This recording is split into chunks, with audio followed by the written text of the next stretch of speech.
तो सामने से उन्होंने ये कहा कि आपका चीफ मिनिस्टर तो समोसे ढूंढ रहा है और उसके लिए सीआईडी जांच करा दी है। लेकिन इसमें समझने वाली बात यहाँ पे ये आती है, जो मैं सभी लोगों को बोलता हूँ, ये जो समोसा कांड है ना, इसने एक बहुत बड़ी चीज को उजागर कर दिया। आज तक ये चीज, जैसे आपने एक बात कही कि अपने ही लोगों को रिक्रूट किया जाता है या जिनकी रिटायरमेंट नजदीक आने वाली है उनको रिक्रूट किया जाएगा। ये ऐसे लोगों को एडवाइजर बना करके अपने पास क्यों रखते हैं, उसका एक सबसे बड़ा कारण है कि इन लोगों ने पहले इन नेताओं की मदद की होती है, अच्छे कामों में भी गलत कामों में भी। तो इनको वो खास लोग अपने आज जनता को किस काम में हमने लगाया कि धर्म पे बांटा हुआ है, जात पे बांटा हुआ है कि धर्म जात में आप लड़ते रहो, धर्म जात में आप मरते रहो और हम जो है अपनी मौज करते रहे, हमारी तरफ आपका ध्यान ना जाए।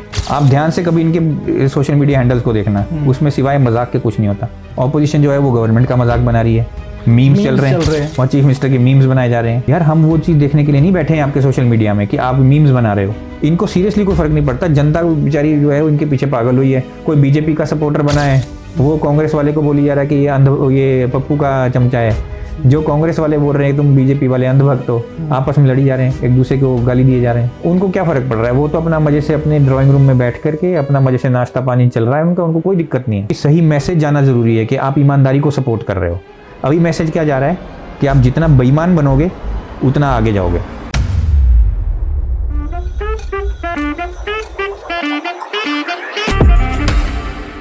तो दोस्तों आप सभी को मेरा नमस्कार। मैं हूं आपका होस्ट नितिश राजपूत, लेकर आया हूं एक और धमाकेदार पॉडकास्ट आप सबके सामने। आज की पॉडकास्ट हटकर होने वाली है और इससे पहले भी हमने इस थीम पर पॉडकास्ट की है और आज की जो थीम है हमारी हिमाचल प्रदेश के कुछ ऐसे गहरे राज, कुछ ऐसे लूप होल्स, कुछ ऐसी जानकारी जो आप सबके सामने आना बेहद ज़रूरी है। और आज के हमारे गेस्ट हैं हमारे निखिल ठाकुर जी, जो कि इंग्लैंड में हवाई जहाज़ के इंजन बनाने वाली सबसे बड़ी कंपनी में डिजिटल मैन्युफैक्चरर पर कार्यरत है। ये पूरा 1 घंटे के आसपास की पॉडकास्ट देखने के बाद आपको ज़रा सी भी ये नहीं होगी कि मैंने 1 घंटा वेस्ट किया। आपके दिमाग में ये ज़रूर आएगा कि अगर ये जानकारी मुझे पहले हो गई होती तो आज कुछ माइंडसेट कुछ और होता। तो ज़्यादा समय ना वेस्ट करते हुए मैं शुरू करता हूँ आज की पॉडकास्ट। निखिल जी स्वागत है आपका हमारे इस पॉडकास्ट। बहुत बहुत धन्यवाद आपका। आपके सभी व्यूअर्स को मेरा प्यार भरा नमस्कार। और हमेशा की तरह मुझे बहुत अच्छा लगता है यहाँ पर आना, आप लोगों से बात करना, आपके साथ वो सब चीज़ें शेयर करना। और हिमाचल के मुद्दे हमारे ही अपने मुद्दे हैं, तो अपने मुद्दों के बारे में बात करना, अपने परिवार से बात करना वो ज़रूरी है। इसलिए मैं रख रहा हूँ अपने परिवार के सामने, देखते हैं कैसा जाता है। बिल्कुल बिल्कुल जी। और इंग्लैंड से भारत आना और किसी स्पेसिफिक मुद्दे के लिए अपनी इतनी मेहनत करना अपने आप में एक बड़ी बात है। और इसके लिए मैं पहले भी आपको कह चुका हूँ कि आपके इस जज्बे को मेरा दिल से सलाम है। थैंक यू, बहुत बहुत धन्यवाद। तो हमने पिछली पॉडकास्ट में हमने हिमाचल के कुछ ज़रूरी मुद्दों पर बात की थी जी। और उसके बारे में मैंने कह दिया ऑडियंस को कि वो पीछे जाकर वीडियो को लिंक में क्लिक कर सकती है। और आज हम मुद्दों को कंटिन्यू करेंगे। आज की पॉडकास्ट की शुरुआत एक ऐसे मुद्दे से होगी, वो ऑडियंस ने कभी ना कभी सोशल मीडिया पर जरूर देखा होगा जी। कभी एआई से समोसा बन रहा है अच्छा, समझ गया मैं जी। और कभी फेसबुक पर समोसा दिखाया जा रहा है। बहुत हुआ ये। हमारे हिमाचल प्रदेश में जो समोसा टॉपिक चला था कुछ समय पहले जी। और उसकी सीआईडी जांच जी। इस मुद्दे के बारे में आपका क्या कहना है प्लीज? ये बहुत फ़नी इंसिडेंट था और यकीन जानिए मुझे बहुत मेरे जानकार हैं जो हिमाचल से बाहर के लोग हैं, मेरे अच्छे फ्रेंड्स हैं, अलग अलग जगह पे काम करते हैं। यहाँ तक कि फॉरेन कंट्रीज़ में भी बहुत लोग हैं जो इंडिया के अलग अलग प्रदेशों से हैं जो काम कर रहे हैं। मेरे काफ़ी अच्छे दोस्त हैं। उन सब ने एक मजाक मेरे साथ किया, उन्होंने मुझे मैसेज भेजा। पहले शुरुआत ऐसे हुई, मुझे तब पता चला। नहीं, मुझे तो अभी भी मुझे तो पता ही नहीं हुआ क्या एक्चुअली। मैं बस न्यूज़ मैं उस तक पहुँचूंगा बात तक। वो हुआ ये, मुझे मैसेज आया, मुझे मैसेज में उन्होंने ये लिखा कि भाई तुमने हिमाचलियों ने कभी समोसे नहीं देखे लाइफ में। अच्छा। और मुझे इतना बुरा लगा, वो मैंने देखा, मुझे समझ नहीं आया। पहले मुझे ये लगा शायद ये मेरे साथ मजाक कर रहे हैं। तो मैंने रिप्लाई कॉल किया, उन लोगों को पूछा भाई क्या ये कैसी बात कर रहे हो। थोड़ा गुस्सा भी था। तो सामने से उन्होंने ये कहा कि आपका चीफ मिनिस्टर तो समोसे ढूंढ रहा है और उसके लिए सीआईडी जांच करा दी है। अच्छा। उसके बाद मैंने सोचा कि यार ये ऐसे क्या चीज़ हो गई होगी। समोसे कोई सोने के बने हुए थे या उन समोसों के अंदर कोई ऐसा ड्रग्स थी या क्या चीज़ थी कि उसकी सीआईडी जांच हो रही है। मुझे तो पहले यही लगा। लेकिन जब उसको मैंने अच्छे से देखा मीडिया पे क्या कवरेज आ रही है, क्या रिपोर्ट्स आ रही हैं, तो बड़ी एक वो अजीब सी घटना थी। उसमें हुआ ये कि एक मीटिंग थी, जो चीफ मिनिस्टर साहब ने एक मीटिंग रखी हुई थी। उस मीटिंग के दौरान खाने पीने का सब सिस्टम होता ही है, जैसे स्नैक्स वगैरह और चाय वगैरह एक रखते ही हैं, ये सब जो सरकारी मीटिंग्स होती हैं। तो उन्होंने मंगाए होंगे समोसे, वो पहुंचे नहीं किसी वजह से, और जहां पहुंचने चाहिए थे वहां नहीं पहुंच करके किसी और जगह पहुंच गए, और किसी और ने वो समोसे खा लिए। अब वो उस बात को लेकर के उसके ऊपर सीआईडी जांच का लेटर इशू कर दिया गया। सॉरी टू इंटरप्ट, मैं ये जानना चाहता हूँ, ये जो वारदात हुई जी, ये कहाँ पर हुई थी? ये सेक्रेटेरिएट की ही वारदात होगी, शिमला की। हाँ, शिमला की बात है। अच्छा, ठीक है। तो उसमें ये हुआ होगा कि हो सकता है किसी और डिपार्टमेंट में चले गए होंगे समोसे, और अब क्या हुआ वो तो उसकी भी जांच चल रही है कि नहीं चल रही है, क्या है वो तो सीन बिल्कुल ही अजीब सा है। लेकिन इसमें समझने वाली बात यहाँ पे ये आती है, जो मैं सभी लोगों को बोलता हूँ, ये जो समोसा कांड है ना, इसने एक बहुत बड़ी चीज़ को उजागर कर दिया। आज तक ये चीज़ लोगों के पास सामने नहीं आई थी, ये चीज़ें पहले भी होती रही हैं। ये नहीं बोलूंगा कि सीआईडी जांच का लेटर इशू कर दिया जाता था, पहले लेटर इशू कर दिया था, ये है क्या बात? कहा ये गया है। अच्छा, रिपोर्ट्स में ये आया कि इशू कर दिया गया, और कुछ लोगों ने दिखाया भी है लेटर को कि देखो ये लेटर था। पर वो आप देखिए दूसरी पार्टी के जो सोशल मीडिया हैंडल्स के द्वारा वो होता है, तो उसमें हेरफेर भी हो सकती है। उस पर ज़्यादा बात ना करते हुए, जो मैं आपको सही बात है उसकी तरफ ले जाना चाहूँगा कि होता क्या है कि जब कोई मीटिंग होती है सरकारी दफ्तरों में, आप देखेंगे तो सरकारी दफ्तरों में सबसे पहले जो मीटिंग अरेंज करते हैं, उसके साथ साथ ये भी वो देखते हैं कि खाने पीने का सिस्टम क्या होगा। अगर 10 लोगों की मीटिंग है, 15 लोगों की मीटिंग है, तो उसके हिसाब से वो स्नैक्स अरेंज करेंगे। उसमें मिठाई भी होगी, कचौरी भी होगी, समोसे भी होंगे, लड्डू भी होगा, जो भी वो रखना चाहें वो मेन्यू में रखेंगे। चाय कॉफ़ी जो रखना चाहें वो मेन्यू में रखेंगे। और जब मीटिंग शुरू होती है तो उसमें भी खाने पीने की तरफ ध्यान रहेगा। अच्छा, मीटिंग में बात चल रही है, कोई मुद्दे पे डिस्कशन चल रही है, बीच में ही समोसा सर्व हो रहा है, बीच में आपको बर्फी सर्व हो रही है, बीच में ही आपको जो है चाय सर्व हो रही है।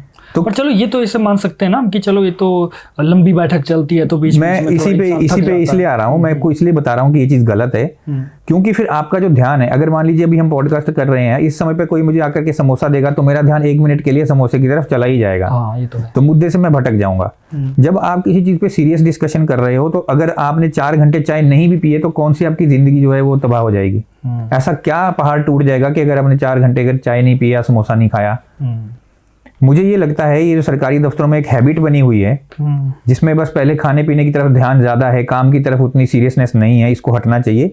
प्राइवेट कंपनीज में हम लोग भी काम करते हैं, हम लोगों की 4-4, 5-5 घंटे की भी मीटिंग्स होती हैं, और वहाँ पर एक सिस्टम है 5 घंटे की भी अगर आप मीटिंग कर रहे हो तो बीच में वो आपको एक ब्रेक देंगे, जिसके लिए आप जैसे वॉशरूम की ब्रेक दे दी है, या आपको चाय पीनी है, या अगर आपको पानी पीना है उसकी ब्रेक है, आपको दे देंगे।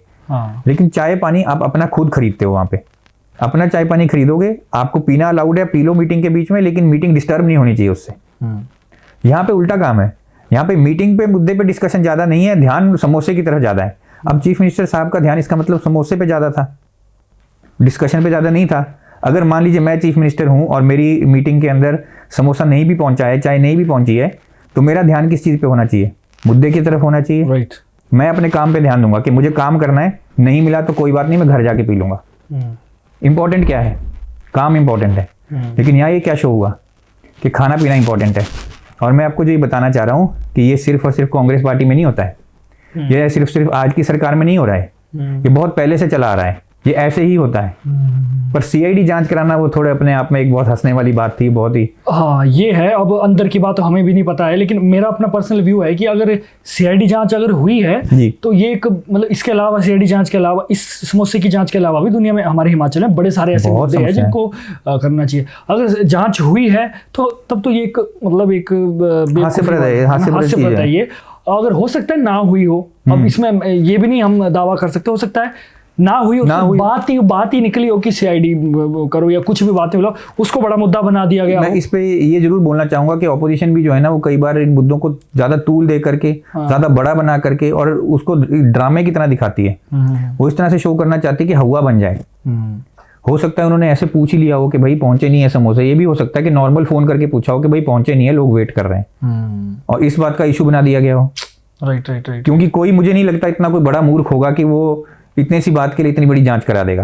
पर आपने अगर देखा हो ऑपोजिशन को भी कि किस तरीके से उन्होंने इस मैटर को हैंडल किया है, पुतले बनाए हैं बड़े बड़े चीफ मिनिस्टर साहब के। अच्छा। एक बड़ी सी परात है, उस परात के अंदर समोसे रखे हैं कम से कम 50, और उस पुतले के मुंह में डाल रहे हैं समोसे, और फिर बोल रहे हैं कि खा समोसे, खा समोसे। क्या बात, मतलब आप देखिए क्या सोशल मीडिया पे चलाया उन लोगों ने भी। फिर आपने देखा होगा कि जयराम जी, उन्होंने एक मीटिंग करी और उन्होंने उस मीटिंग में समोसा पार्टी करी और कह रहे हैं कि हमारे पास पहुंच गए हैं समोसे।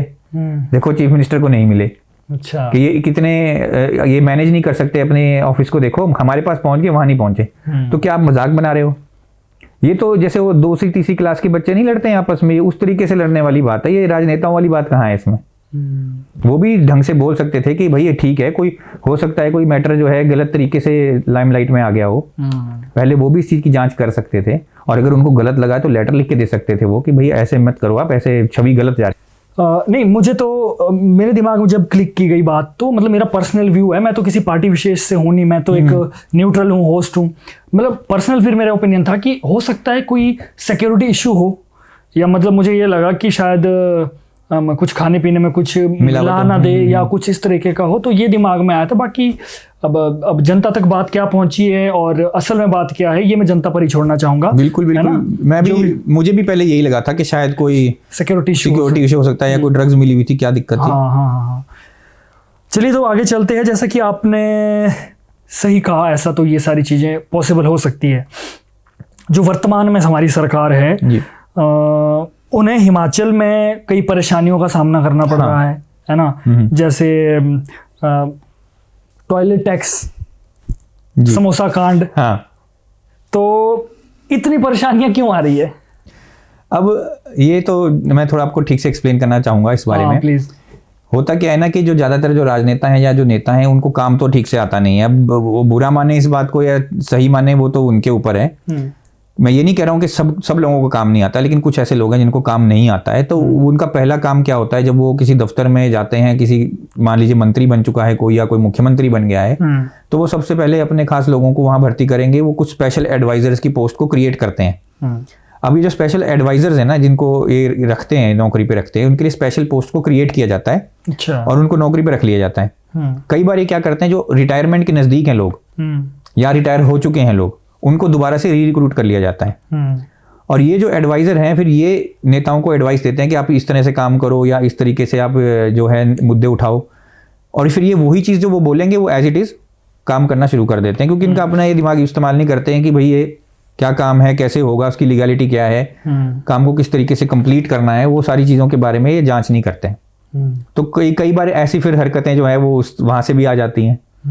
दूसरी चीज़ क्या है जो एक बड़ी आपको समझने वाली है कि अगर एक कोई नेता है, मान लीजिए उसने अपने कुछ लोगों को रिक्रूट कर दिया है, उनको नौकरी पर रख लिया है, तो वो जो लोग जिनको रखा गया है वो उस नेता के अधीन रहेंगे, क्योंकि नेता ने उनको नौकरी दे दी है। अब नेता अगर उनको कोई अजूल फजूल की चीज़ बोलेगा या कोई फालतू चीज़ बोलेगा कि मुझे यही करना है, तो आप बताइए वो लोग उसको रोकेंगे या उसका काम करेंगे? नेचुरली काम करेंगे। तो वो उनके अंदर वो हिम्मत भी नहीं है कि उस नेता को बताएं कि भाई तू गलत कर रहा है, ये डिसीजन रॉन्ग है, मत कर, बेइज्जती हो जाएगी। तो वो वहाँ पे भी नहीं बोलते। तो ये दोनों ही तरफ से चलता रहता है मामला। ये थोड़ा इसमें नॉलेज का होना बहुत ज़्यादा ज़रूरी है। ज्ञान होगा तो अपने डिसीजन इंसान खुद। बिल्कुल, नेता का ज्ञानी होना बहुत ज़्यादा ज़रूरी है। जैसे आपने एक बात कही कि अपने ही लोगों को रिक्रूट किया जाता है या जिनकी रिटायरमेंट नज़दीक आने वाली है उनको रिक्रूट किया जाएगा। तो मेरे इसमें ये सवाल है कि जैसे रिटायरमेंट होने वाला बंदा भी क्यों करेगा? क्या सैलरी में कोई बढ़ोतरी है या किस तरीके से बेनिफिशियल है उसके लिए? देखिए, इसके लिए ना आपको ये चीज़ समझनी होगी कि जब कोई व्यक्ति रिटायरमेंट के नज़दीक पहुंच चुका है या वो रिटायर हो चुका है, ये ऐसे लोगों को एडवाइज़र बना करके अपने पास क्यों रखते हैं? उसका एक सबसे बड़ा कारण है कि इन लोगों ने पहले इन नेताओं की मदद की होती है, अच्छे कामों में भी, गलत कामों में भी, यानी भ्रष्टाचार के दौरान भी।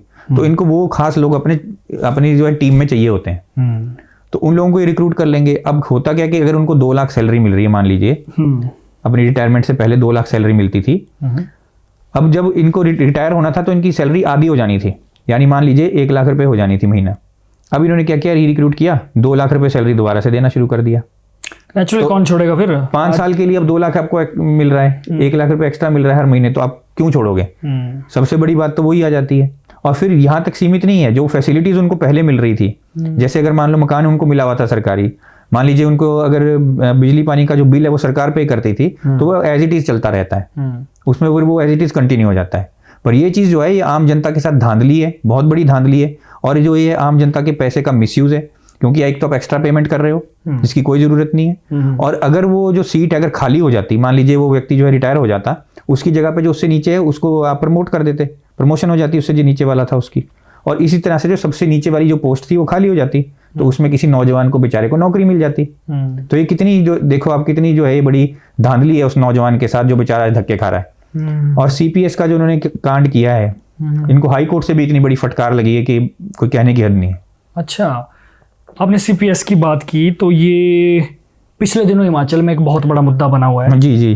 तो ये क्या इशू है और है क्या ओवरऑल, इसका क्या होना चाहिए, चल क्या रहा है, दोनों चीज़ आप क्लियर करें। ठीक है, तो देखिए सीपीएस जो है ना, सीपीएस को पहले समझना पड़ेगा कि ये पोस्ट क्या चीज़ है, कि ये सीपीएस होता क्या है। सीपीएस है चीफ पार्लियामेंट्री सेक्रेटरी। अब ये क्यों बनाया जाता है इस पर मैं थोड़ा और विषय में आता हूँ, आपको एक पहले छोटा सा उदाहरण देता हूँ। हमारे टोटल जो कॉन्स्टिट्यूएंसीज हैं हिमाचल प्रदेश की 68 कॉन्स्टिट्यूएंसीज हैं, जिसमें हमारे एमएलए खड़े होते हैं। जब एमएलए का इलेक्शन है तो हर कॉन्स्टिट्यूएंसी से एक एमएलए यानी 68 एमएलए हमारे खड़े होते हैं। जी जी। अब हम ये मान लेते हैं कि अभी इलेक्शन हुआ, आज ही इलेक्शन हुआ, और आज इलेक्शन में एक जो पार्टी है एबीसी उसकी 40 सीट आ गई और XYZ की 28 सीट आ गई। जी जी जी। तो ये तो बहुत ही क्लियर है ना कि 28 सीट वाला तो अपोजिशन में जाने वाला है, वो विपक्ष है। जो ये 40 सीट है ना, इस 40 सीट में ही सारा खेल है। अच्छा, आपको total 15% of the total seat, जितनी आपकी 68 सीट्स हैं उसका सिर्फ 15% आपको अलाउड है मंत्री बनाने के लिए, यानी कि टोटल 9 आपको मंत्री बनाने अलाउड है। तो एक आपने चीफ मिनिस्टर बना दिया, 9 आपने मंत्री बना दिए। अब आपके पास तो 40 एमएलए हैं जो जीत के आए हैं। मंत्री बनने का शौक सबको है, फैसिलिटीज सबको चाहिए, मौज सबको करनी है और भ्रष्टाचार भी सबको करना है। तो अब वो जो बाकी लोग हैं उसमें शुरू हो जाता है झगड़ा। फिर वो क्या करने लग जाते हैं, अगर कोई एक एमएलए है जिसके पास मान लो 4 या 5 एमएलए, उसका अच्छा ग्रुप है, तो वो धमकी देना शुरू कर देता है कि मैं अपने 5 एमएलए लेके दूसरी पार्टी में शामिल हो जाऊंगा अगर तू मुझे मंत्री नहीं बनाएगा। ओके। तो अब चीफ मिनिस्टर की कुर्सी खतरे में आ गई, तो वो अपनी कुर्सी बचाने के लिए ये स्पेशल सीपीएस की पोस्ट को क्रिएट कर दिया जाता है। और उसके अंदर क्या करते हैं, फिर ये जो बाकी जिस तरह से शोर मचाने वाले जो नेता हैं उनको सीपीएस बना देते हैं। तो सीपीएस तो पहले से चला आ रहा होगा कि बहुत पहले से सीपीएस चला आ रहा है। हाईलाइट इतना कभी नहीं हुआ। हाईलाइट वो तो आपको पता है कि अब अपोजिशन उसका मुद्दा बनाना चाहती है, क्योंकि हर चीज, अब ये कह दो कि कांग्रेस की किस्मत खराब है, या ऐसा कह लो अभी की जो सरकार है उसकी किस्मत खराब है, सब कुछ इसी के टाइम पे हो रहा है। ऐसा नहीं है, हो पहले से ही रहा था। उनके टाइम में जो पिछली सरकार जब थी हिमाचल प्रदेश में, उस दौरान पे भी सीपीएस रखे ही गए थे। और सीपीएस का यही पर्पज है, इसीलिए रखा जाता है कि वो अपनी कुर्सी बची रहे। और इनको जो सारी फैसिलिटीज है, ये जानने वाली बात है, सबसे ज्यादा जरूरी है, बहुत लोगों को नहीं मालूम है। जो सीपीएस को होता है सारी फैसिलिटीज मंत्री वाली मिलती है। जैसे मंत्री को घर मिलेगा फ्री, सीपीएस को भी घर मिलेगा फ्री। मंत्री को सिक्योरिटी, सीपीएस को भी सिक्योरिटी। जो फैसिलिटीज मंत्री के पास है, जितने भी है वो सारे सेम है। सारे सेम है। यहाँ तक कि सिक्योरिटी से लेकर के, गाड़ी से लेकर के, कुक से लेकर के, ड्राइवर से लेकर के, माली से लेकर के, सब कुछ फ्री जो है वो सरकार के द्वारा इन सीपीएस को दिया जाता है। यानी कहने का मतलब क्या है कि आपने उनको मंत्री बोला नहीं है, सिर्फ मौज उनकी मंत्री वाली है, इसीलिए वो सीपीएस बन के बहुत खुश रहते हैं। और यही सारा मुद्दा जो है सीपीएस का है। फिर हाई कोर्ट में कि शायद किसी ने केस कर दिया या कोई कंप्लेंट कर दी होगी, और हाई कोर्ट ने फिर जो है इसके ऊपर बैन लगाया कि सीपीएस को आप नहीं रख सकते हो, ये जनता के पैसे का जो है मिसयूज है। अच्छा, बड़ी डिटेलिंग में आपने ये चीज़ बताई। और जैसे आपने एक्सप्लेन किया, और कोई जैसे हम पढ़ के कुछ करें तो वो उस तरीके से एक्सप्लेन दिमाग में नहीं हो पाता है जिस तरीके से आपने एक्सप्लेन किया, तो बड़ा क्लियर सा हो गया। तो यानी ये तो ऐसा है कि जनता को उल्लू बनाने का ही काम हुआ। हाँ, बिल्कुल जनता को उल्लू बनाने का काम है। मैंने आपको बताया ये झोल एक ही है सारा, तो ये उल्लू बनाने का ही काम है। और बस ये कि सोशल मीडिया का इस्तेमाल करके अपने आप को बड़ा दिखाना है, एक दूसरे को गाली गलौज करना है, यही काम चलता रहता है। जनता को उल्लू बनाए रखो। जनता को किस काम में लगाया हुआ है, आज जनता को किस काम में हमने लगाया है? धर्म पे बांटा हुआ है, जात पे बांटा हुआ है कि धर्म जात में आप लड़ते रहो, धर्म जात में आप मरते रहो, और हम जो है अपनी मौज करते रहे, हमारी तरफ आपका ध्यान ना जाए। तो इसीलिए ये इस तरह के मुद्दे क्रिएट करते हैं समाज के अंदर जो मौजूद ही नहीं है। जैसे मैंने आपको भी बोला, जैसे धर्म और जात वाले जो मुद्दे हैं वो समाज में नहीं है। अब समाज उससे आगे निकल चुका है ऑलरेडी। फिर भी इस मुद्दों को जो बार बार लाइव करेंगे, बार बार निकालते रहेंगे, शो करते रहेंगे कि ये मुद्दा लाइव है, इसमें फिर झगड़ा कौन करेगा? मरता कौन है? आम जनता मरती है। कभी आपने किसी राजनेता को देखा है किसी धरने में जाते हुए इस तरह के, जब लड़ाई झगड़ा होता है, जब दो गुटों में जब झगड़ा हो तो वहां पे नेता मौजूद है? कभी देखा नहीं होगा। हमेशा दूर से माइक पे बात करता रहेगा, पर आएगा नहीं सामने। कभी उनके बच्चों को देखा आपने इस तरह के धरने प्रदर्शन करते हुए? कभी भी नहीं करते। इनके बच्चे फॉरेन कंट्रियों में पढ़ते हैं, ये अपने बच्चों को अच्छी शिक्षा देते हैं, लेकिन आपके साथ क्या कर रहे हैं? आपको लड़ा रहे हैं। तो बेवकूफ़ कौन है इसमें? हम लोग बेवकूफ़ हैं जो हम इनके कहे पे चल पड़ते हैं। ये बहुत बड़ी समस्या है, हमें समझना पड़ेगा ये। अपोजिशन भी जब कुछ ऐसा होता है तो इन मामलों में अपोजिशन भी कुछ नहीं बोलती है, इसका ऐसा क्यों? वो क्यों बोलेगी? वो भी अपने समय में यही सब तो करते हैं। उनका भी जो कहते हैं ना कि आटा दलिया, उनका भी इसी चीज से चलता है। रोटी उनकी भी यही है। सब लोग यही चाहते हैं कि जनता को लड़ाओ, जनता को बेवकूफ बनाते रहो, जनता को कोई ऐसा मुद्दा दे दो जिस पे जनता जो है पागलों की तरह लगी रहे और असली जो मुद्दे हैं उसकी तरफ ध्यान एकत्रित ना हो। ये सबसे ज्यादा जरूरी चीज है जो ये करते हैं। जैसा कि हमने पिछले पॉडकास्ट में भी ये डिस्कशन किया था कि पॉलिटिकल पार्टीज जो है वो आपस में एक दूसरे के साथ मिली हुई है, मिली होती है, ठीक है। अब यहाँ पर एक बात और कही थी कि कंस्ट्रक्टिव अपोजिशन की हिमाचल को जरूरत है। ये कंस्ट्रक्टिव अपोजिशन है क्या वैसे बेसिकली? सो कंस्ट्रक्टिव अपोजिशन को मैं आपको अच्छे तरीके से समझाना पड़ेगा, थोड़ा डिटेल में जाता हूं मैं इसमें। कंस्ट्रक्टिव अपोजिशन एक ऐसा अपोजिशन है, रचनात्मक अपोजिशन है, जो सिर्फ और सिर्फ अपने प्रदेश के बारे में सोच रहा है या सिर्फ और सिर्फ अपनी कॉन्स्टिट्यूएंसी के बारे में सोच रहा है, जिसका जो ध्यान है वो काम की तरफ है। उसके अंदर एक ही चाहत है और वो चाहत है कि मेरा प्रदेश, मेरा जो देश है वो उन्नत बने, मेरा जो प्रदेश, मेरा देश है वो आगे बढ़े। पूरी ईमानदारी के साथ वो काम कर रहा है, वो है कंस्ट्रक्टिव अपोजिशन। उसका जो ध्यान है वो अपनी पार्टी पॉलिटिक्स में नहीं है। उसका ध्यान ये नहीं है कि मैं किस दल का नेता हूं, उसमें जो दल की पॉलिटिक्स है वो नहीं है। अगर खुंदक भी कोई नहीं है, मान लीजिए आप XYZ पॉलिटिकल पार्टी से हैं और आप आज जीत चुके हैं और मैं ABC पार्टी से हूं, मैं हार चुका हूं, लेकिन मेरे अंदर आपके प्रति कोई खुंदक नहीं है और मैं खुंदक नहीं निकाल रहा हूं। मेरा काम सिर्फ और सिर्फ अपने प्रदेश के लिए है, सही मुद्दे उठा रहा हूं, सही मुद्दों पे बात कर रहा हूं और वही उसी तरफ मेरा ध्यान है, वो कंस्ट्रक्टिव अपोजिशन है। लेकिन हिमाचल प्रदेश के अंदर क्या, हमारे पूरे देश में भी मैंने इस तरीके का अपोजिशन आज तक नहीं देखा जिसने कंस्ट्रक्टिव तरीके से ध्यान से काम किया हो, अपने समाज को आगे बढ़ाने का काम किया हो। हम लोग क्या देखते हैं अक्सर कि ऑपोजिशन क्या करेगा, जाएगा जब भी कोई सेशन लगा हुआ है, मान लीजिए विधानसभा के अंदर कोई डिस्कशन चल रही है, ये लोग क्या करेंगे, खड़े हो जाएंगे एकदम से और सीधा गवर्नमेंट को गालियां देना शुरू कर देंगे कि ये तो तुमने फैसला एकदम ही बेकार किया है, और फिर ऐसी ऐसी बात बोलते जो मैं यहाँ पे भी नहीं बोल सकता हूँ। तो आप सोचिए हाउस के अंदर बोलते हैं और एक दूसरे के ऊपर कीचड़ उछालेंगे, नारेबाजी करेंगे और फिर ये सेशन से वॉकआउट कर देंगे, चलते सेशन से वॉकआउट कर देंगे, बाहर निकल जाएंगे। बाहर निकल के क्या करेंगे, धरने प्रदर्शन करेंगे, ड्रामेबाजियां करेंगे। उससे जो है जनता का पैसा बहुत ज्यादा वेस्ट होता है, क्योंकि एक एक सेशन को करने में बहुत पैसा लगता है। और ये बहुत जरूरी है कि आप वहां पे जब बैठे हो, आप जब उस हाउस के अंदर हो, तो आप सही मुद्दों पे डिस्कशन करो, अपना टाइम वेस्ट मत करो। तो ये लोग क्या कर रहे हैं, ये सिर्फ समय बर्बाद कर रहे हैं और लोगों को क्या दिखा रहे हैं कि हम तो आपके लिए बोल रहे थे, हमने तो आपके लिए धरना किया। भाई अगर हमारे लिए धरना करना था तो धरने की जरूरत नहीं है हमें।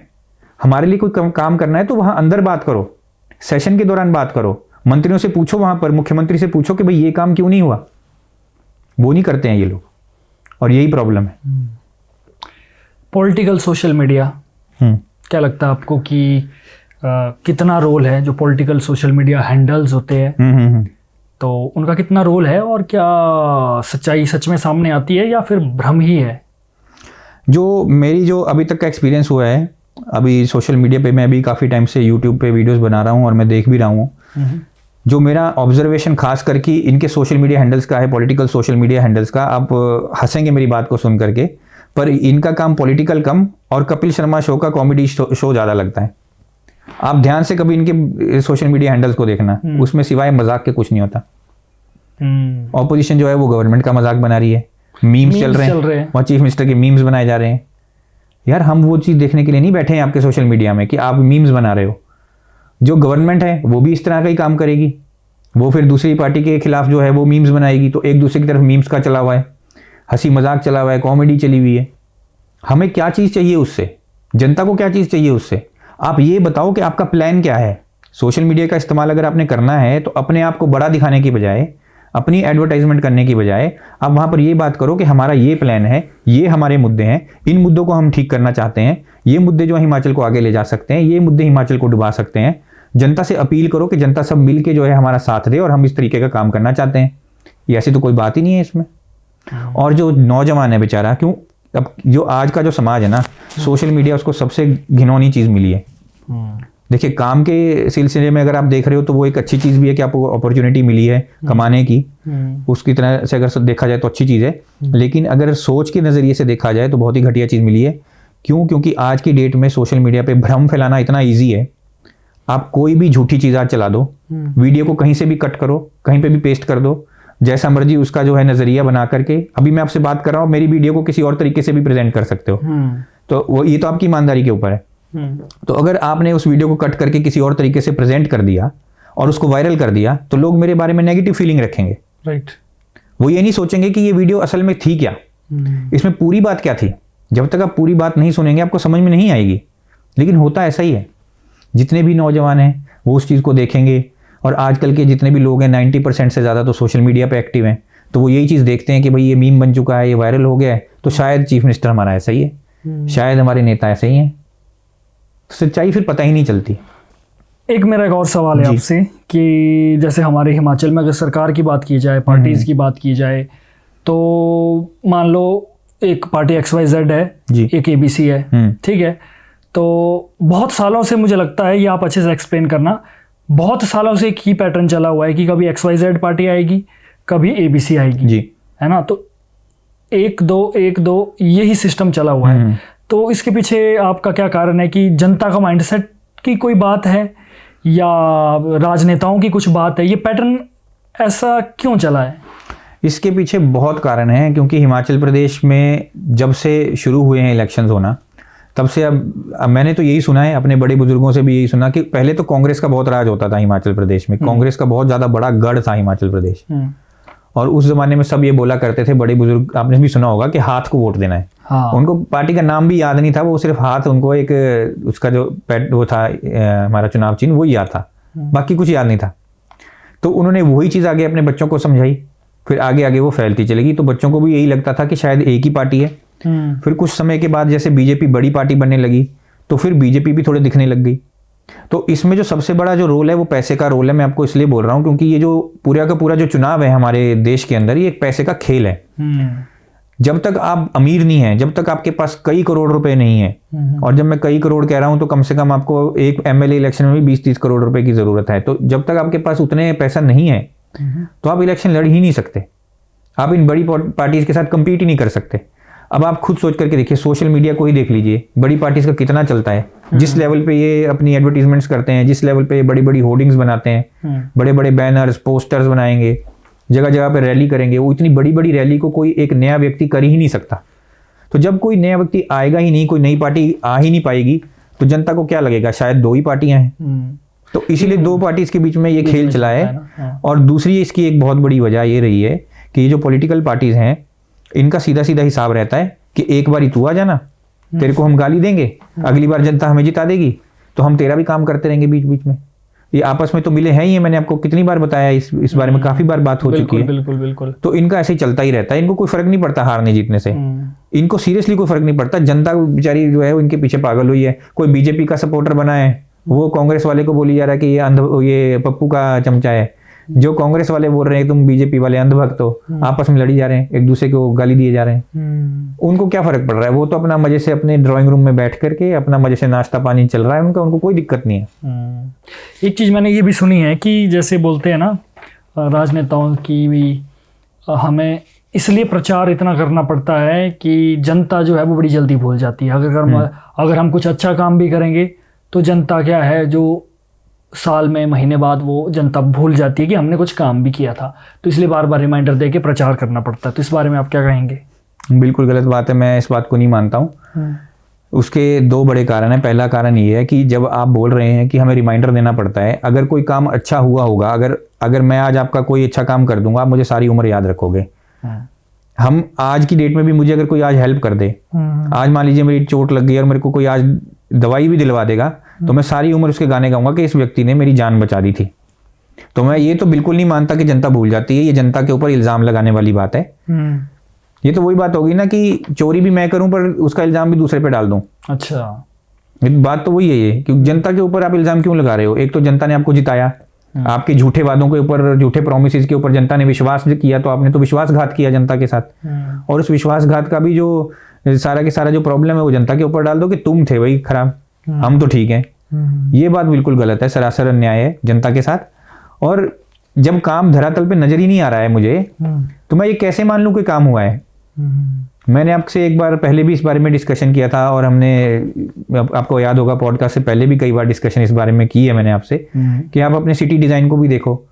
आपका सिटी की डिज़ाइनिंग कितनी गलत तरीके से की हुई है। तो जब वो मुझे आंख से नज़र आ रही है कि ये डिज़ाइन गलत है, जब मुझे मेरी आंखों से दिख रहा है कि सड़क आज बनी और अगली बारिश में टूट गई, तो मैं ये कैसे बोल दूं कि काम हुआ है? तो काम नज़र ही नहीं आ रहा है। ये सच्चाई है जी। हिमाचल प्रदेश में आपको क्या कोई उभरती हुई पॉलिटिकल पार्टी नज़र आती है या आई है? आपके हिसाब से आपने कोई बदलाव देखा राजनीति में या कुछ नोटिस किया? मैंने कोई पॉलिटिकल पार्टी तो नहीं देखी है। जो मेन 2 पॉलिटिकल पार्टीज़ हैं, मैंने उसी के बारे में ज़्यादा सुना है, उसी के बारे में हमने देखा है, वही ज़्यादातर जीतती रहती हैं। और एक चीज़ जो मैंने नोट की है ना, वो ये नोट की है कि अब क्या होता है ना, अगर 2 व्यक्ति खड़े हैं किसी जगह से, मान लीजिए एक कॉन्स्टिट्यूएंसी से 2 लोग खड़े हैं इलेक्शन में, तो उसमें अब जो जीतने का मार्जिन है, जो वोट मार्जिन है, वो कम हो चुका है। जैसे पहले लोग 50-50 हज़ार वोट से या 1-1 लाख वोट से जीता करते थे, आज वो जीतने का जो मार्जिन है वो 1,000-2,000 वोट रह गए। तो इसका मतलब ये है कि जनता कंफ्यूज्ड है। अच्छा। जनता को क्लियरली समझ में नहीं आ रहा है कि उसको किसके साथ जाना चाहिए, क्योंकि उसने दोनों देख लिए हैं। अब बहुत साल हो चुके हैं हिमाचल प्रदेश में 2 पार्टियों का चलते हुए, तो लोगों ने देख लिया कि दोनों ने काम नहीं किया। और ये चीज़ देखो दिखती बात है नीतीश जी, अगर आप देख रहे हो कि आपके हिमाचल प्रदेश के अंदर एक पॉलिटिकल पार्टी रिपीट नहीं हो रही है, एक बार सरकार में आई, अगली बार दूसरे की सरकार बन गई, फिर वो भी रिपीट नहीं हो रही है, इसका मतलब काम दोनों ही नहीं कर रहे। जो काम आपको चाहिए वो आपको मिल नहीं रहा, इसलिए आप बार बार अगले को बदल के देख रहे हो। और ये जो सारा सिस्टम है ये चलता रहता है, खेल चलता रहता है। ये मैंने एक चीज़ तो नोट की है कि अब वोट मार्जिन बहुत बुरी तरीके से गिरा है, जनता कंफ्यूज्ड है। शायद उसको थोड़ा थोड़ा समझ में भी आने लगा है कि इनका खेल क्या है, लेकिन अभी वो अच्छे तरीके से डिसाइड नहीं कर पा रही, या हो सकता है उनके पास ऑप्शन नहीं है। ये भी हो सकता है, क्योंकि पार्टी के रूप में अभी कोई ऑप्शन नहीं है हिमाचल प्रदेश में। लेकिन हाँ, ये ज़रूर हुआ है कि अभी रिसेंटली कुछ सालों से मैंने देखा है कि इंडिपेंडेंट लोग थोड़ा ज़्यादा अब जीत के आ रहे हैं, और उसमें भी इंडिपेंडेंट में अब कुछ नए आप देखेंगे जवान लोग भी आ रहे हैं, यंग लोग भी आना शुरू हुए हैं। सॉरी, आपने इंडिपेंडेंट नेता की बात की, आपको क्या लगता है कि इंडिपेंडेंट वालों को जनता का सपोर्ट मिलना चाहिए? बिल्कुल, उसका मैं आपको एक सिंपल सा आंसर देता हूँ। देखिए, मैं ये नहीं कहूँगा कि आप फलाने नेता को अब सपोर्ट करना शुरू कर दो अचानक से। सबसे पहले अपना एक क्राइटेरिया जनता को ज़रूर बनाना चाहिए कि क्राइटेरिया मेरा क्या है वोटिंग का।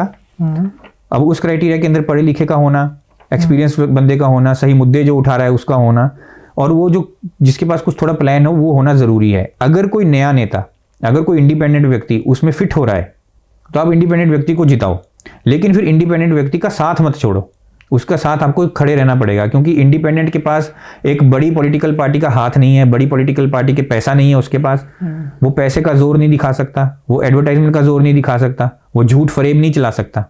तो अगर आप उसका साथ नहीं दोगे, अगर आप उसका साथ एक बार दे करके छोड़ दोगे उसका हाथ, तो वो बेचारा फिर कैसे आपकी कोई मदद कर सकता है। तो उसको थोड़े समय तक आपको उसका साथ जरूर देना पड़ेगा।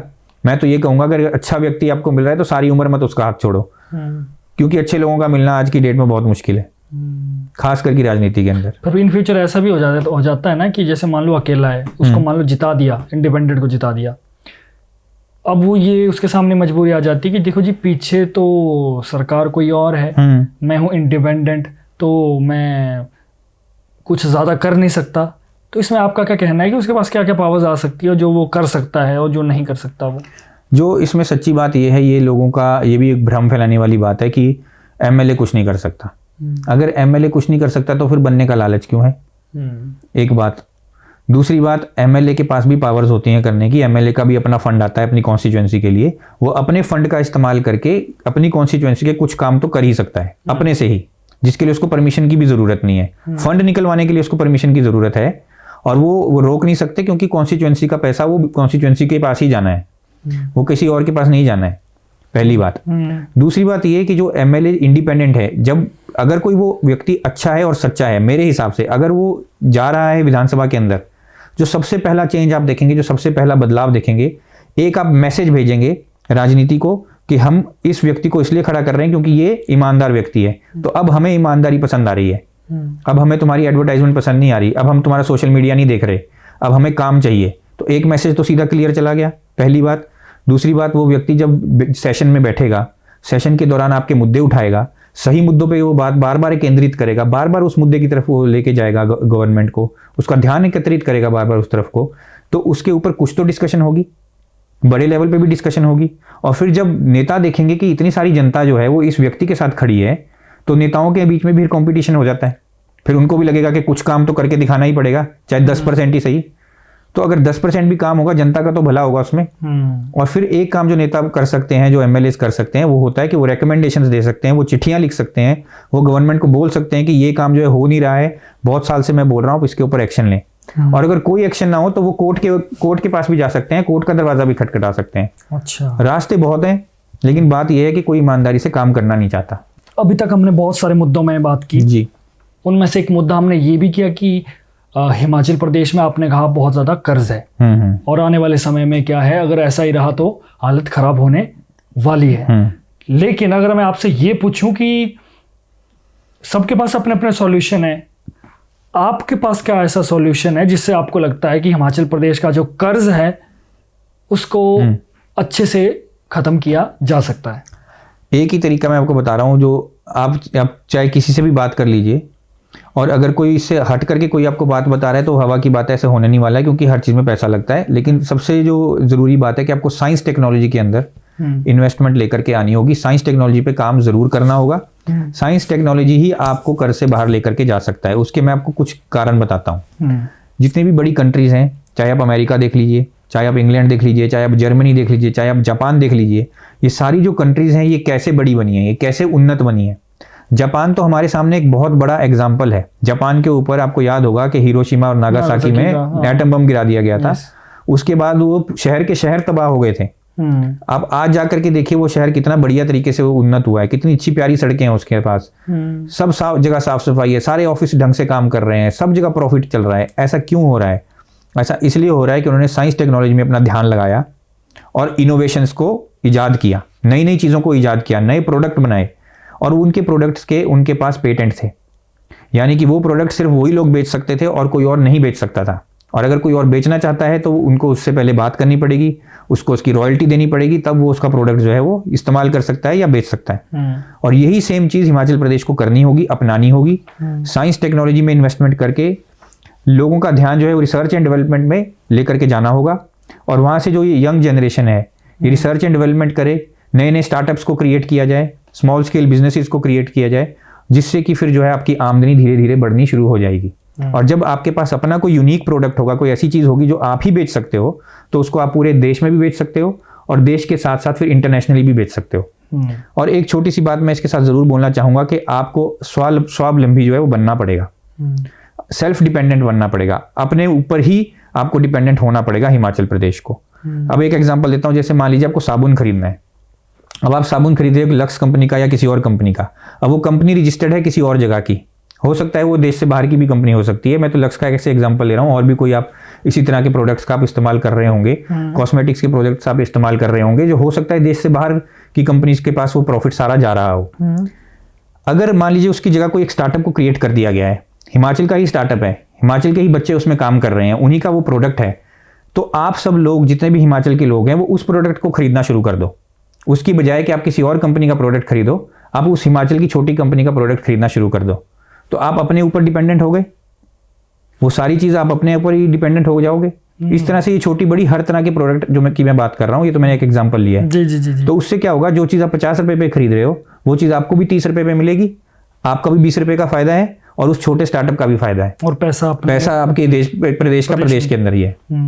जैसे कि आपने साइंस एंड टेक्नोलॉजी की बात की जी, और दूसरा कि आत्मनिर्भर की बात की आपने ना, तो हिमाचल प्रदेश में ये दोनों चीज़ें किस तरीके से आप पॉसिबल हो सकती है? मतलब ग्राउंड रियलिटी में देखा जाए, अगर विजन बनाया जाए तो साइंस टेक्नोलॉजी में क्या ऐसा कर सकते हैं हम लोग, और बाकी आत्मनिर्भर में भी हम ऐसे क्या कर सकते हैं जिससे कि चीज़ें हमारे हिमाचल से ही हमें मिले और बेनिफिट भी हिमाचल को ही हो?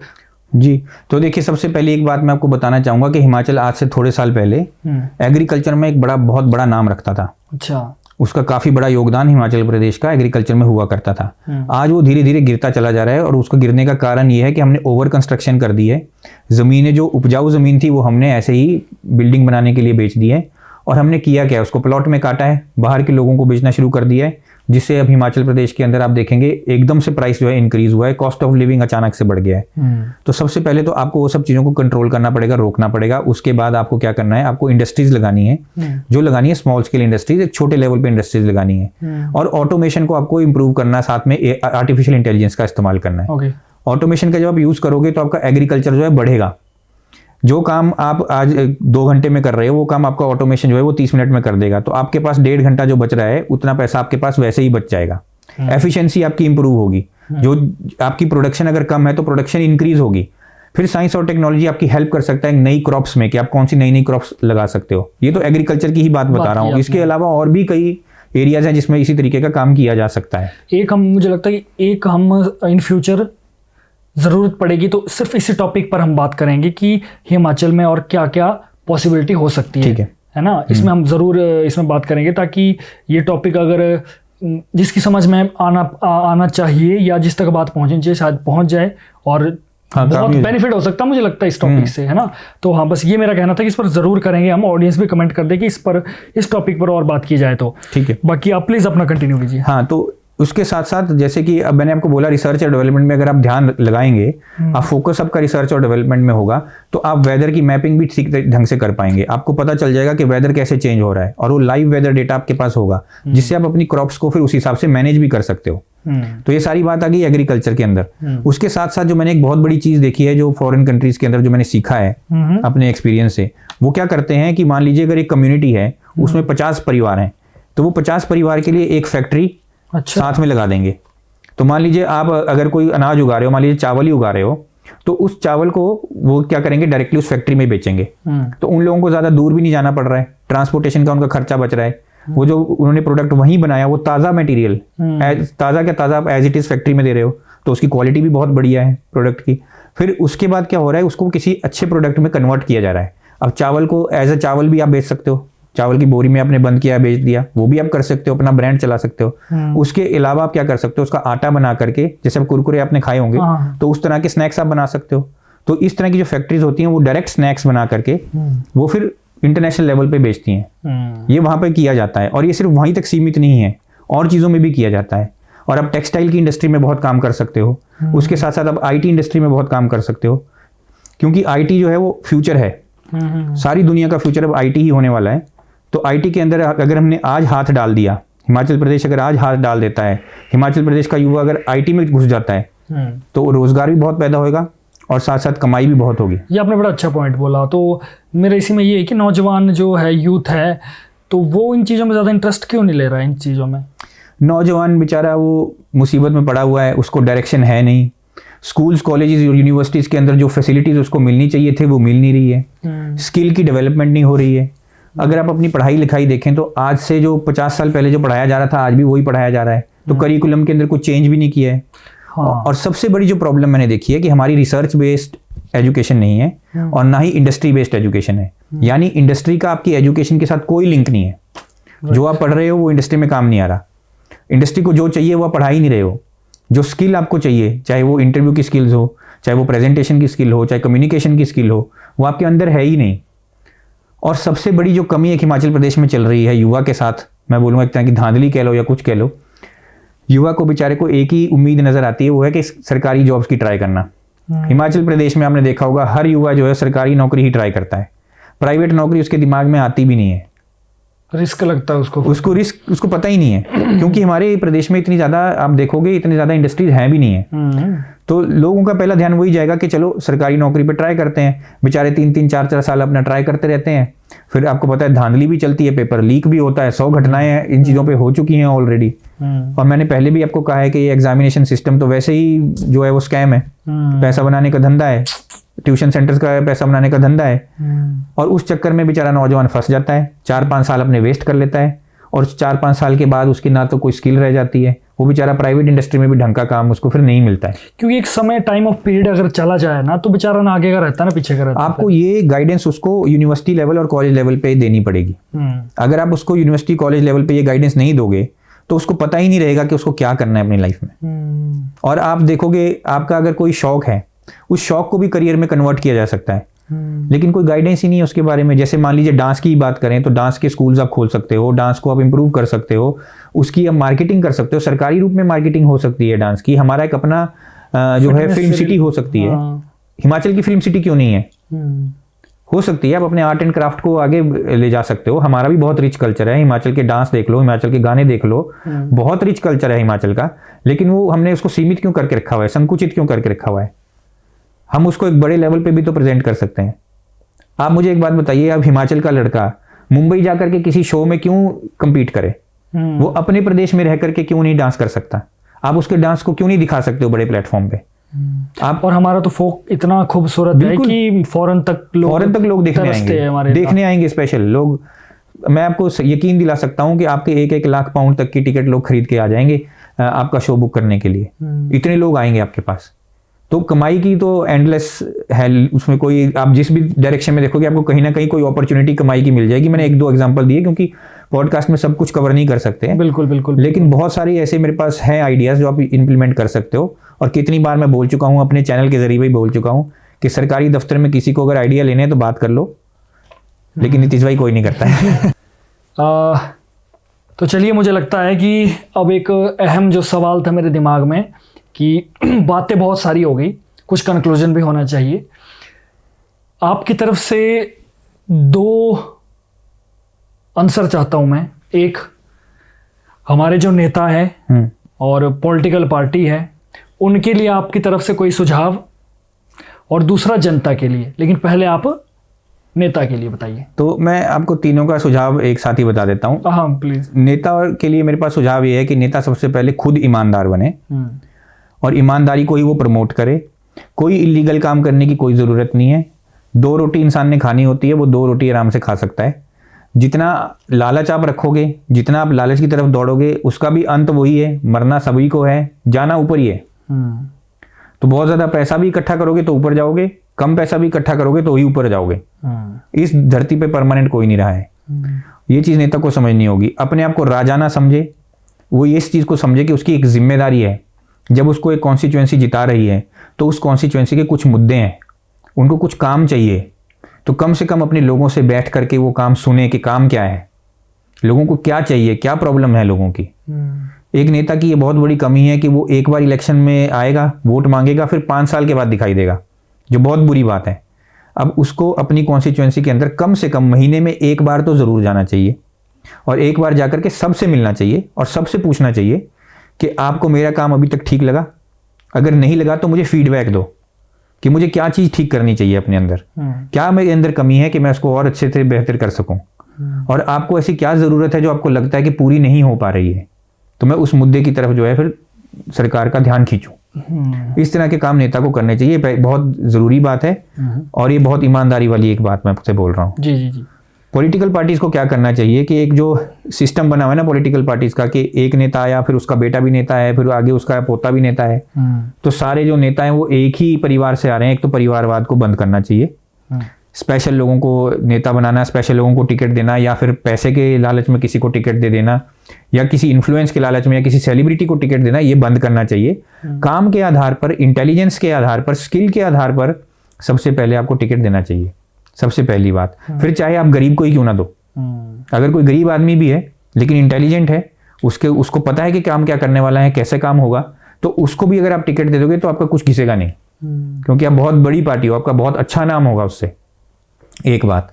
और दूसरी बात, जो ये सेलिब्रिटी कल्चर बना हुआ है कि जो लोग फेमस हो गए, चाहे वो फेसबुक पे फेमस हो गए, उनके ज़्यादा फॉलोअर हो गए, या यूट्यूब पर ज़्यादा फॉलोअर हो गए, या कोई आप देखोगे बड़े बड़े मूवीज़ में आ जाते हैं, बॉलीवुड के स्टार्स हैं, आप उनको जब टिकट दे रहे हो, उनको काम तो आता नहीं है, आप उनको टिकट दे देते हो। टिकट दोगे कुछ ना कुछ वो बन ही जाएंगे, एमएलए मंत्री कुछ तो बन ही जाएंगे, जिस भी इलेक्शन में वो खड़े होंगे, क्योंकि वो फेमस हैं, तो वो बन जाएंगे। लोग उनके ऐसे ही फॉलो करते रहते हैं बेचारे, बिना जाने पहचाने। अब आपने उनको जिता दिया, काम उनको आता नहीं है, तो काम आपको कैसे मिलेगा? काम मिलेगा ही नहीं, कभी भी धरातल पे वो आएगा ही नहीं। तो उनको भी बदलाव ये अपनी पॉलिटिकल पार्टी के स्ट्रक्चर के अंदर ये लाना पड़ेगा, ये बहुत ज़्यादा ज़रूरी बात है। और जनता के लिए तो मैं बहुत बार बोल चुका हूँ कि जनता वोटिंग सुधार ले, बस अपनी सही नेता को एक बार चुनना शुरू कर दे, सही लोगों को आगे लेके आना शुरू कर दे। जनता अगर उतना भी काम कर देगी तो बहुत ज़्यादा वो चेंज कर सकती है, समाज के अंदर भी और पॉलिटिकल लेवल पे भी। क्योंकि सही मैसेज जाना ज़रूरी है कि आप ईमानदारी को सपोर्ट कर रहे हो। अभी मैसेज क्या जा रहा है कि आप जितना बेईमान बनोगे उतना आगे जाओगे। ये एक प्रॉब्लम है। बहुत अच्छे से आपने एक्सप्लेन किया और मुझे लगता है कि ऑडियंस के दिमाग में भी बात बैठ चुकी होगी। और बाकी फैसला फिर भी ऑडियंस का है, आप पर किसी तरीके से फोर्सफुली जी कोई भी हम विचार को हमारे जो गेस्ट आए हैं वो नहीं थोप रहे हैं। फैसला आपका अपना है। अगर आपको अच्छा लगता है तो आप समझिए, अगर आपको नहीं लगता अच्छा तो ये फिर आपकी व्यक्तिगत विचारधारा है। तो चलिए, मुझे लगता है आज ये पॉडकास्ट को अंत करने का समय आ गया है। टॉपिक बहुत सारे हैं और जनता को मैं ये बता दूं कि अगर अभी आपको लगता है कि मैं किसी टॉपिक को बीच में छोड़ चुका हूं या मैं कोई सवाल पूछना भूल गया जो आपके दिमाग में आ रहा था, तो आप वो कमेंट कर दीजिए कोई सवाल, और उस सवाल को हम जब नेक्स्ट बार आएंगे तो उस सवाल को हम निखिल जी से ज़रूर पूछेंगे। तो इस वीडियो को लाइक ज़रूर करें, शेयर ज़रूर करें, चैनल को सब्सक्राइब ज़रूर करें और अपने दोस्तों में, परिवार में ये वीडियो को ज़रूर शेयर करें। और जो भी नॉलेज इस वीडियो से मिला है उसके बारे में भी आप कमेंट कर दें कि आपको कौन सा सेक्शन सबसे अच्छा लगा। बाकी हमारे निखिल जी है, इनका यूट्यूब चैनल है, इंस्टाग्राम हैंडल है, आप डिस्क्रिप्शन में जाएं और इनको सपोर्ट करें, इनकी देखें, इनकी वीडियोस देखें कि ये क्या कर रहे हैं। और बस मेरी तरफ से तो आपको wish you all the best है। थैंक यू नीतीश भाई, आपका बहुत बहुत धन्यवाद, आपने बुलाया, और आपके व्यूअर्स का भी बहुत बहुत धन्यवाद। वो बहुत प्यार देते हैं, बहुत प्यार से मेरी बात को सुनते हैं। मेरे लिए इतना ही बहुत है कि मेरी बात सुन ली जाए, क्योंकि वो मुद्दा जो है उसे सही जगह पहुंचना बहुत ज़रूरी है। बस इतना ज़रूर कहूँगा अंत में, और ऑडियंस से एक बहुत ही प्यार से, एक छोटे भाई की तरह कह लीजिए या दोस्त की तरह, मैं एक बात ज़रूर कहना चाहूँगा कि आपको जब डिवाइड किया जाता है जात में, या कई बार आपको डिवाइड किया जाएगा धर्म के उसमें, तो आप इन चीज़ों में मत आओ पॉलिटिकल पार्टीज़ के, क्योंकि ये सिर्फ और सिर्फ आपको बेवकूफ़ बनाने का, आपका मजाक उड़ाने का, आपको उस काम में लगाए रखने का इनका जो धंधा है, उसमें आप बिल्कुल मत जाइए।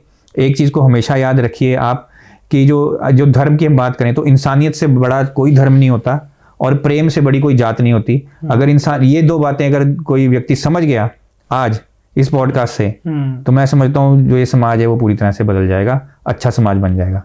बिल्कुल। तो दोस्तों, आई होप आपको आज की वीडियो पसंद आई होगी। इस वीडियो को लाइक, शेयर और चैनल को सब्सक्राइब करना ना भूलें। साथ ही साथ हमारे गेस्ट के हैंडल्स भी हमारे डिस्क्रिप्शन में रहेंगे। थैंक यू सो मच आपका, बहुत बहुत धन्यवाद, बहुत बहुत धन्यवाद। और उम्मीद करते हैं कि ऑडियंस को पसंद आएगा, तो आगे भी हम आपको ज़रूर बुलाएंगे। जरूर। तो दोस्तों, तब तक के लिए देखते रहिए द लिमिटलेस टॉक। खुश रहिए और मज़े कीजिए, नॉलेज भी रखिए और हमारी वीडियो को ज़रूर देखते रहिए। तब तक के लिए देखते रहिए द लिमिटलेस टॉक।